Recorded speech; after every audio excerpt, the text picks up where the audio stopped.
Ren. Okay, I'm gonna share my screen. Okay.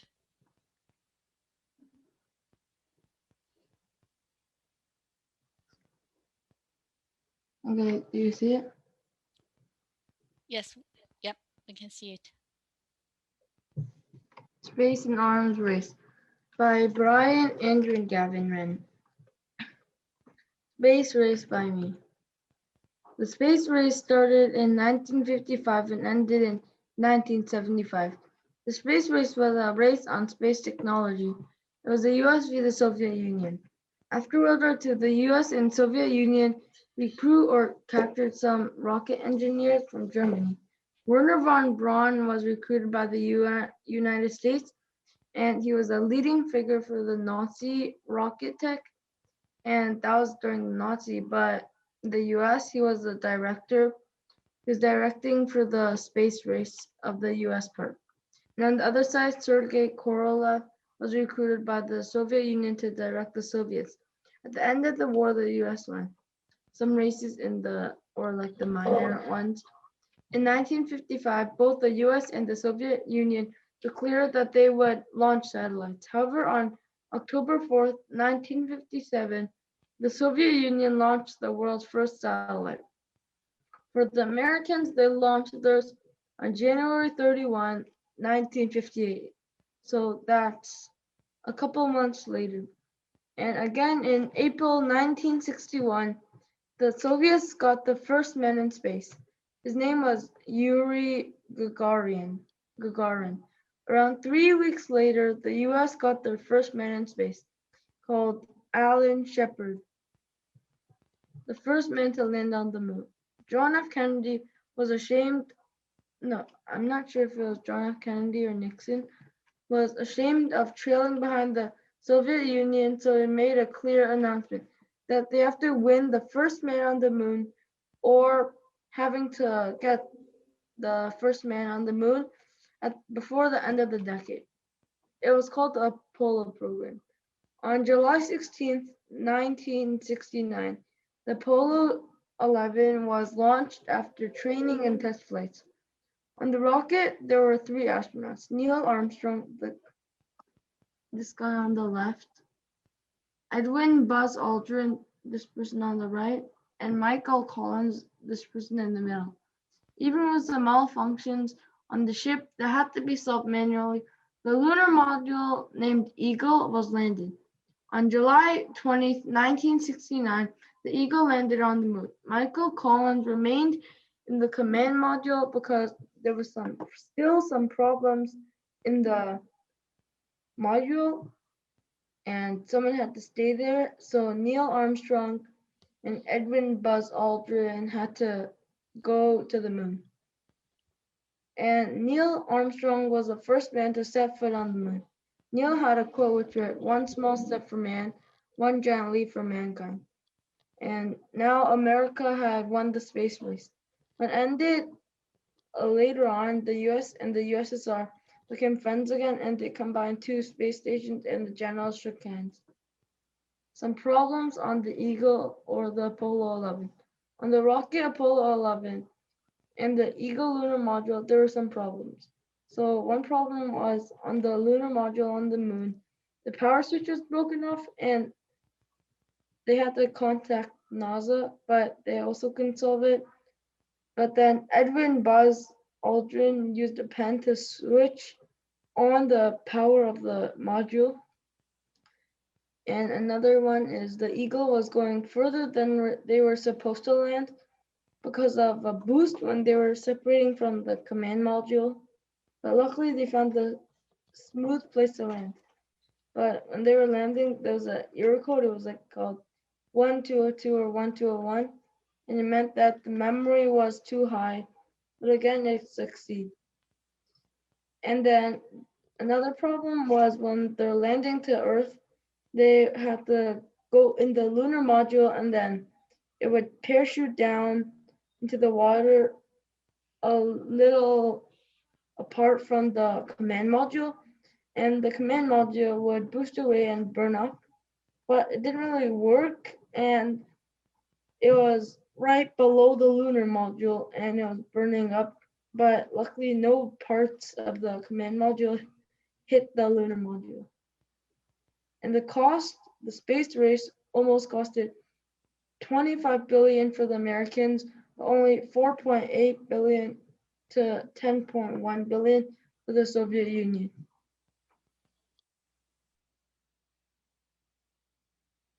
Okay, Andrew. Arms Race by Andrew. When did it start and end? The arms race of the Cold War started at about 1949 and ended at about 1990 or 91. First of all, what is arms race? Arms race is a pattern of competitive acquisition of military capability between two or more countries. The arms race concept, so basically to say it more clearly, it's a race to build more better military weapon or just something, but like it's mainly military. Next, about it, the arm race in the Cold War was a race between Russia and the U.S. It was a race of nuclear weapons. So basically, the U.S. had developed the nuclear superweapon, and then the U.S. and the Russia had a conflict. Then Russia had also developed it. So after that, they were building and so on. Okay, and then a timeline. So in August 29, 1949, the Soviet Union successfully tested its first atomic bomb after like the US during 1945 had already the atomic bomb from the bombing at the end of World War II. And then when they built it, the world was really shocked. And then because they didn't think that the Soviet Union will get the nuclear weapon, and then after that, the arms race had begun, and then in 1952, the United States detonated the first hydrogen bomb, and it was a lot bigger, and then it's like a bigger or and powerful, more weapon or version of the nuclear bomb, and then after the Soviets followed up by exploding their first hydrogen bomb in 1953. And then, so the cause is like threatening or stuff. So, somewhere near the end of World War II, they had a small conflict, and then there was communism and capitalism, and then after they were on different sides. So this isn't a really good example. This should be a better example. So basically this guy's the punching guy, and then this guy's basically the US, because the Russians won at the end.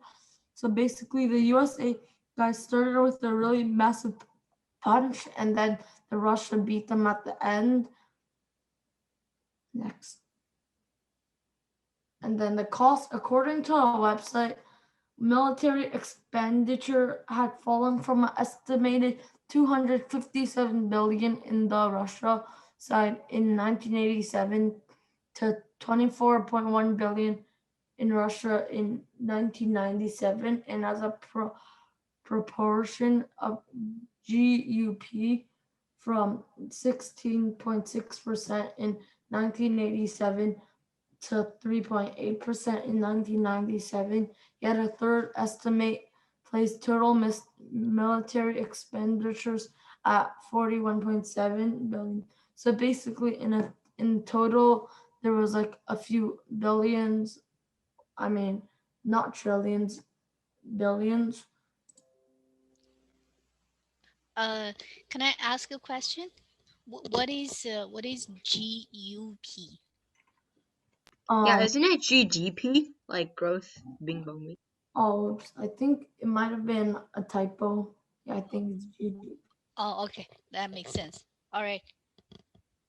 A graph is here is basically that, see here the United States were winning and then they fell a bit, and then the Russia leaded and then they won because this is somewhere near the end, somewhere here, and that time the USA wasn't that good anymore, but now there's a lot of nuclear weapons.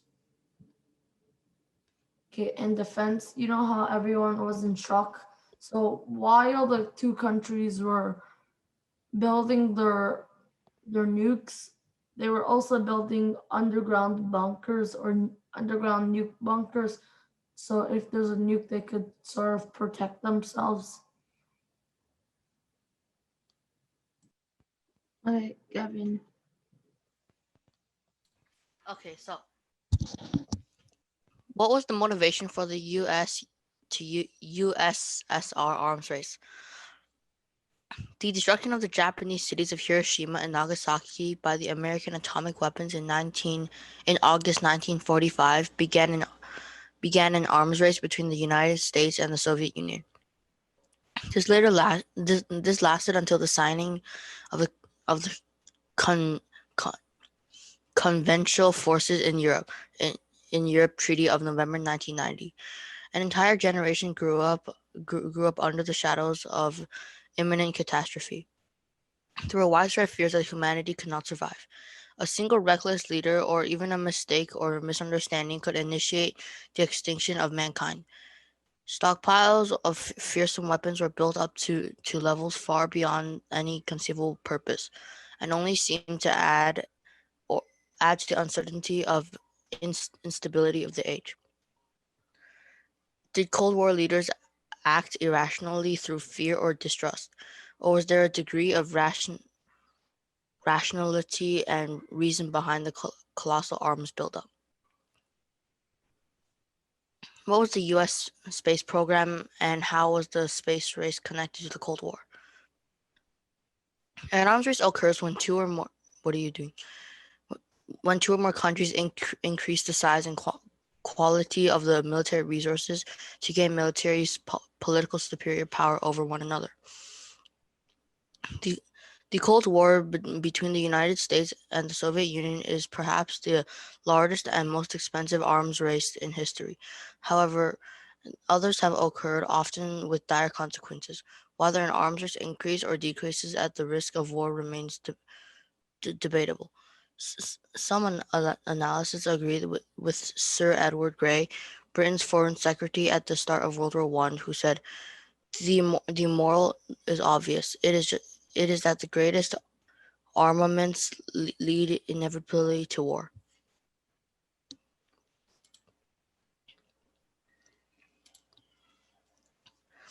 Kennedy is also.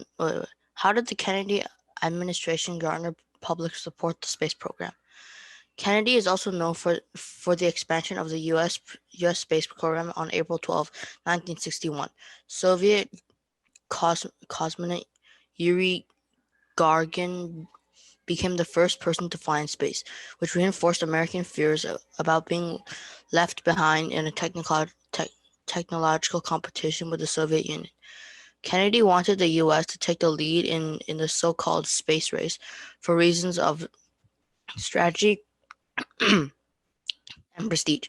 On November 21, 1962, in a cabinet meeting with Administrator of the National Aeronautics and Space Administration (NASA), James E. Webb, as well as other officials, Kennedy explained that exploring the moon was important for reasons of international prestige, and justified the expense of a program to facilitate this.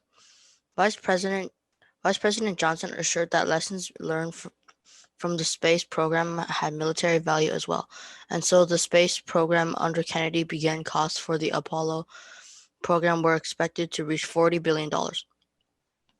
On July 20th, 1969, almost 6 years after Kennedy's death, Apollo 11 landed the first manned spacecraft on the moon.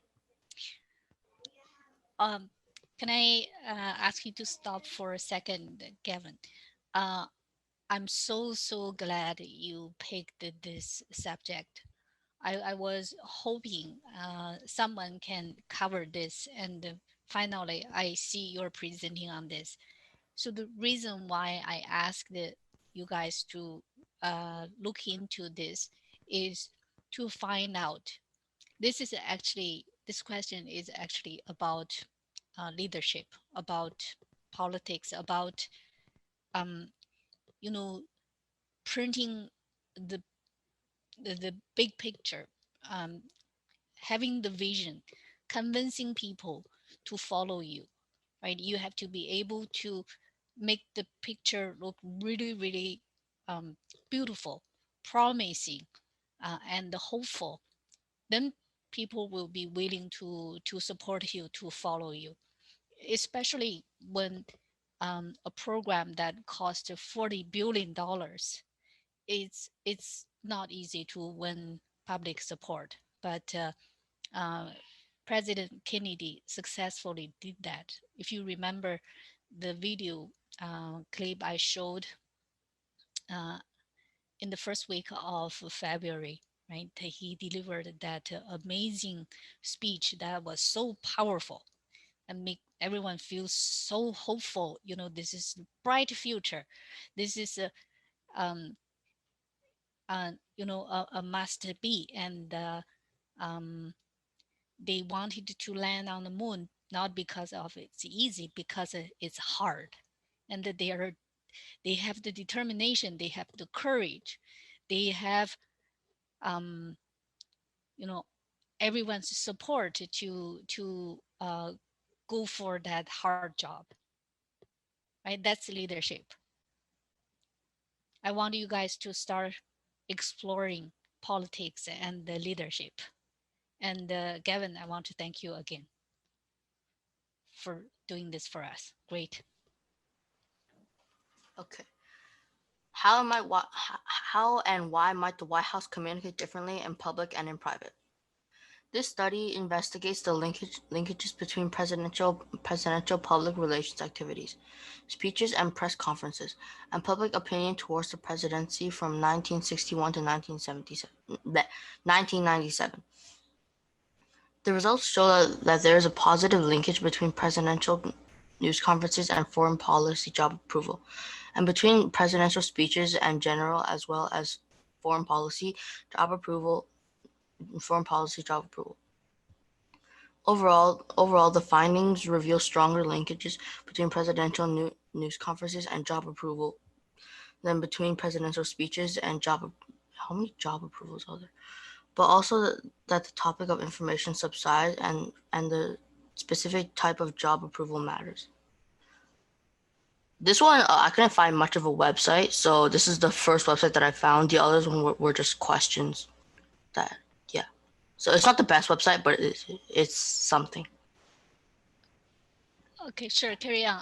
I will comment on this after your presentation.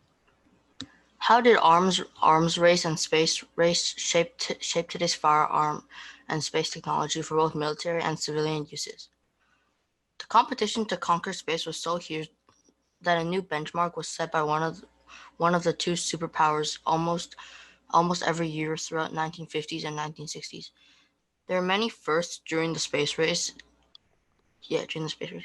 The first intercontinental ballistic missile in 1957, the first artificial satellite, Sputnik 1, in 1957, the first dog in the orbit sent by Sputnik 2 in 1957, and the first solar power satellite, the first communication satellite, etc.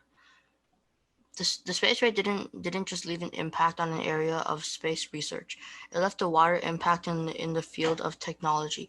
The technological superiority required for dominance of space was deemed a necessity for national security, and it was symbolic of ide- ideological superiority.